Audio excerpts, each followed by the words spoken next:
Ayan, may panabago na naman tayong kinondisyon. Yan guys, so ito lahat yung pinalitan natin. Dami niya, kahit maliit lang siya, pero ang dami niyang control. Kapag ka ganito guys, at medyo matagal na yung niya, yung amplifier. Yan, kailangan ng palitan to kasi yung tunog ng amplifier wala na sa calibrate.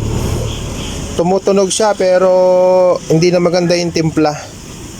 Pag pumihit kayo ng treble or bass, hindi nagbabago yung tunog. Ibig sabihin nun, sira na yung mga potentiometer nyo. Itong mga control na to, mga volume control. Kapag gano'n na nangyari, ibig sabihin, kailangan na nating i-calibrate. Yan si kuya yung may-ari niya. Yan.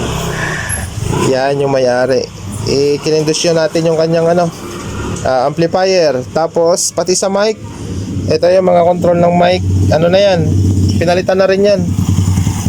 Ang sign yan guys, minsan pag sinaksak mo yung mic mo, umuugong yung mic. Tapos minsan nagkakamero, nawawala. Kaya minsan ang pinagbibintangan natin, yung mic, sira yung mic.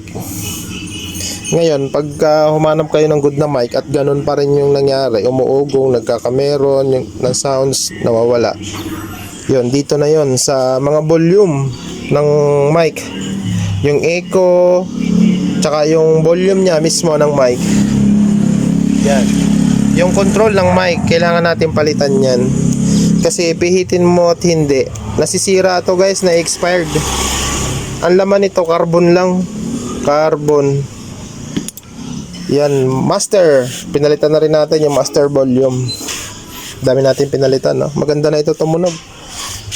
May nakasalang na DVD. Yan, try natin kung na. Ayan guys,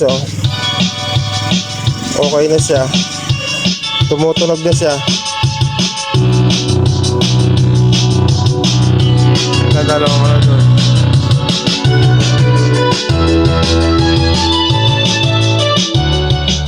Ayan, kondisyon na yung ampli ni kuya.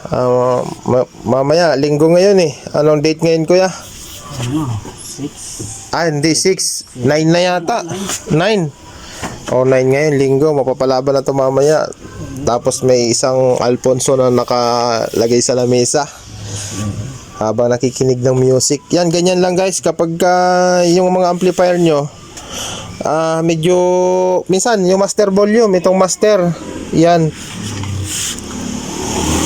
Yung pag pinipihit nyo, minsan lumalakas, minsan nawawala. Minsan lumalakas, hinahanapan nyo ba ng timing? Hinahanapan nyo ng timing yung mga pagpihit. Yung pagpihit, hinahanapan nyo ng timing kung saan siya maganda. Ibig sabihin nun guys, palitin na rin yun. Huwag nyo ipapalinis yun sa technician kasi once nalilinis yan, baka isang araw, 2 araw lang itatagal yan. Garalgal na naman ang tunog niyan. Kailangan, katulad ng ganito, pinapalitan lahat natin ng bago.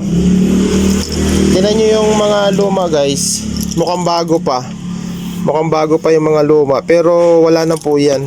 Na yan, expired na yung pinakang carbon yan sa loob. Hindi na siya maganda kumontak. Yung itsura ng luma tsaka bago, halos isa lang. Hindi nagkakalayo.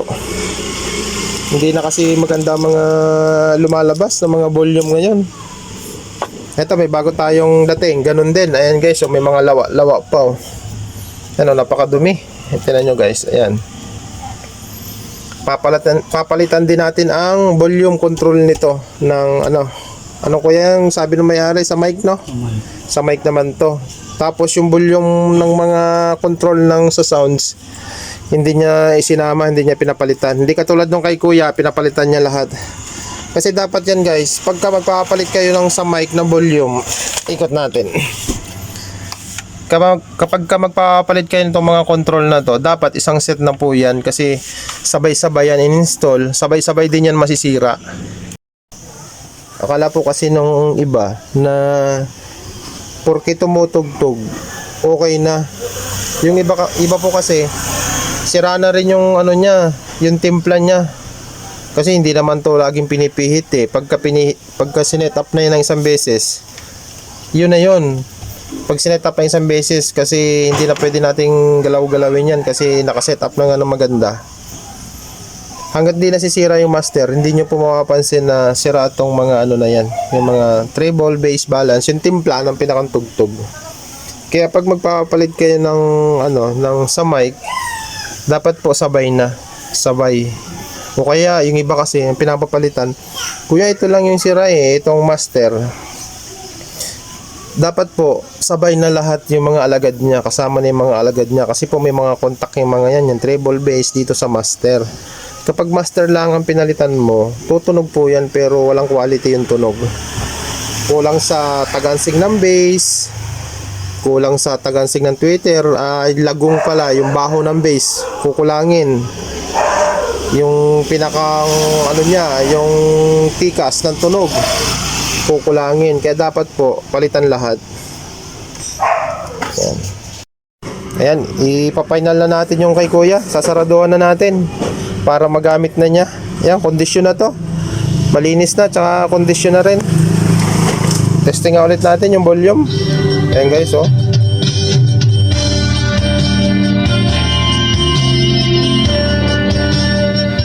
Ayan, ang ganda na.